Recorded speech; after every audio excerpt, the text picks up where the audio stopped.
like, I remember just going back to the hotel room, calling the guy that booked the thing for me and being like, I need something. Or like, I'm literally stuck in whatever the fuck Wisconsin I am right now. 18, you know, because I thought I was going to get paid after this. And they're like, nah. All those guys I took to the premiere of The Longest Yard at one time or another borrowed $200 from each of them. I told them all that I needed $200 at one time or another, and they all told me the same thing. This is not a loan. This is a gift. This is an investment in your future. Yeah.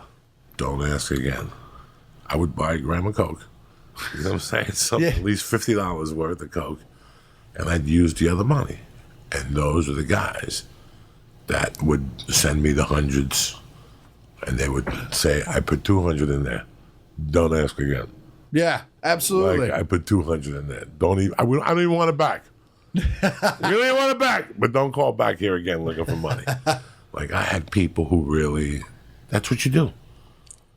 That's what you do when you get into comedy. You have a support group around your people, you know, and again, if you trust the universe, these people will come to you, and some nights they got $10, and some nights you got $10. Dude, I remember right after we had filmed Last Comic Standing, but it hadn't come out yet. So, you know, you get all your TV money when it airs. And I got to this college thinking they were going to pay me a lot of money. And they were like, "Oh no, we sent it to your agent.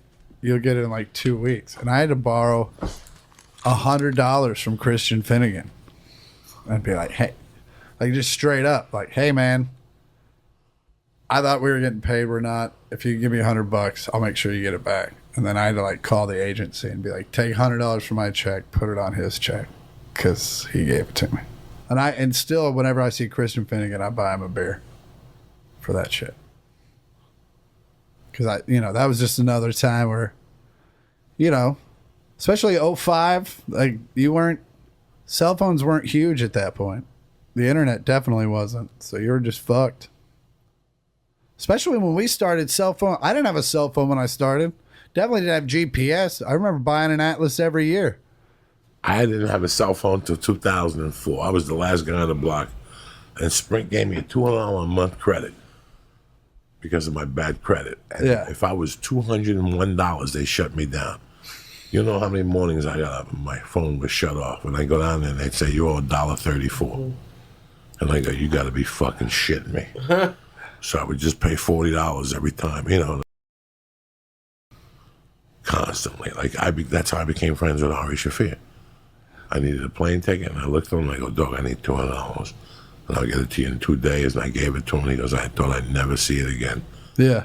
People were pissed at me for giving it to you. They said, "You were a coke fiend." I go, "No, I did that shit for years. Now I need all the friends I can get, And it's just weird. Like, that's what you do.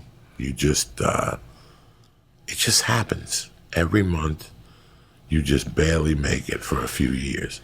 But that's part of the toughness that you need for this shit I'm going through. That toughness you develop is what gets you through the 10th, 11th, 12th, 13th year. When you come out here and now you're going on auditions. Yeah. And now you're dealing with that. All that stuff all contributes to that. That's what people never see. They try to skip that. Can't skip it. It's like Pennzoil. You can either pay me now or you can pay me later, but you're going to pay me. Yep. You're going to pay me this money. I don't give a fuck what you think or what they told you or what you expected. But you have to do this to become this. Because if not, there's going to be so many fucking holes in your game. I was doing comedy. I was a regular at the store, and I had been doing comedy 9 years. And I had a little bit of a head. You know what I'm saying? Like, I'm like, I might not be in Montreal, and I might not have a deal, but I'm following Paul Mooney every night, bitches. And in my world, that means a lot more than what the fuck you're doing. And I had a little bit of an ego. And it had to be probably February of 99.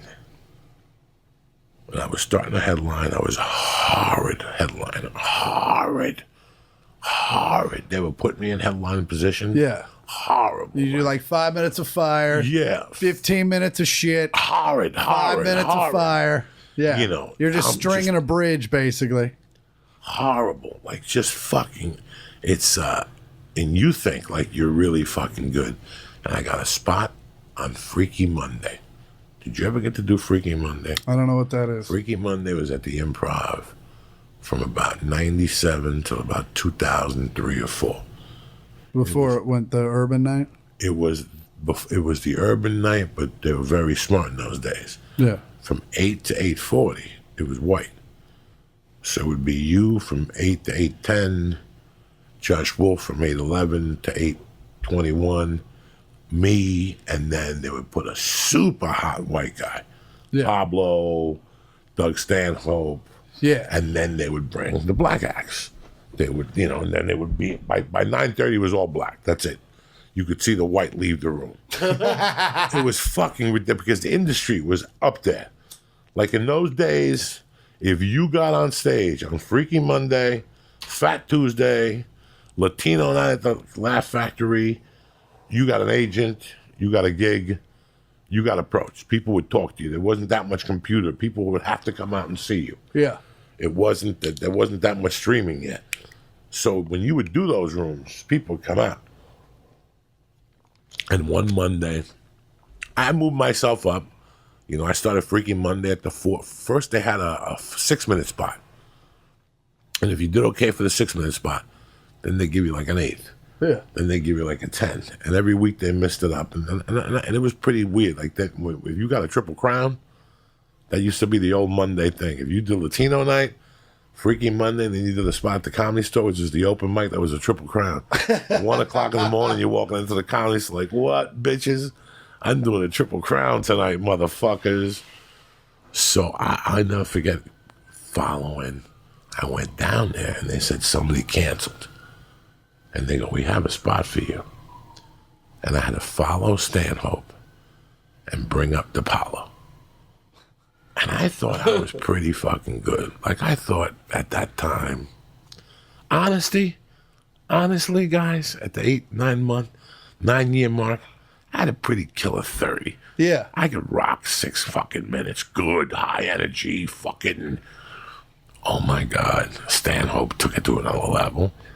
I went up there and ate a bag of dicks. And then Nick DiPaolo went up there and and destroyed the room, which made my confidence feel, and I didn't belong there. That's it. I was in a spot where I saw myself going, oof. A lot of people were going in like fucking Marines, you understand me? Welcome to church, motherfucker.